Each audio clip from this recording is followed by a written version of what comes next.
Evangelical Christians overwhelmingly view themselves as moral objectivists. That means that they believe moral value, or good and evil, and moral obligation, or right and wrong, include objective facts which remain invariant over society's contexts, situations. For example, evangelicals widely talk about the intrinsic sacredness of human life, including life in utero. And because of this sacredness, they view any killing, intentional killing of a healthy human fetus as not only immoral, but in fact, murder. However, the very same Christians who talk about the intrinsic sacredness of human fetal and infant life and the necessary evil of all intentional killing of healthy fetal and infant life, those very same Christians adopt a completely different stance when it comes to the Bible. In passages like Deuteronomy 20, God is described as commanding the mass indiscriminate slaughter of Canaanite civilians, men, women, and children. In Joshua 6, the Israelites are described as eradicating the entire population of Jericho, men and women, young and old. In 1 Samuel 15, God commands the killing of all Amalekite civilians, including children and infants. In Numbers 31, Moses commands the indiscriminate slaughter of Midianite men, women, and boys. The Christian apologist who will give defenses for why it was morally permissible and even obligatory to kill those men and women, young and old, children, infants, and even fetuses in utero. For example, they'll say that the Canaanites were living in the land as squatters for 400 years. They were great sinners. They're adults even doing things like child sacrifice. And if they weren't all killed, they would have tempted the Israelites to engage in immoral actions. So they had to be killed to keep the Israelites as morally pure.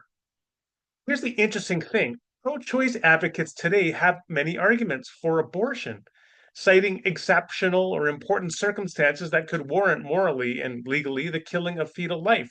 For example, a pregnant woman must begin chemo treatment, and deferring that chemo treatment for cancer would imperil her life. Or maybe she is homeless and poor, or her husband is abusive, and so on. It's notable that the evangelical doesn't say those arguments for abortion are just not good enough. They reject them categorically because, as we've seen, they insist that fetal life is intrinsically, inherently sacred, and thus the taking of that life is intrinsically evil. It is murder.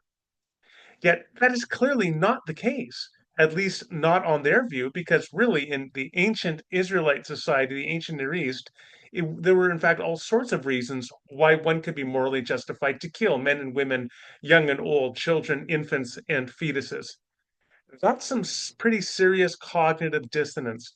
What it tells me is that evangelicals never really were moral objectivists.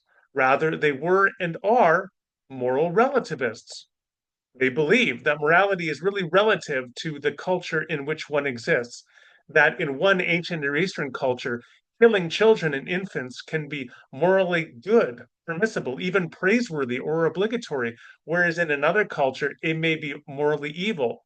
But that's not objectively true. It is true relative to the culture, to the time and place and context. There are two ways for the evangelical to avoid this deep moral relativism. Option one is to bite the bullet and argue that, in fact, the killing of fetal and infant and human life generally has never been intrinsically wrong. It's always been conditioned upon whatever circumstances might attain within a particular socio-cultural context.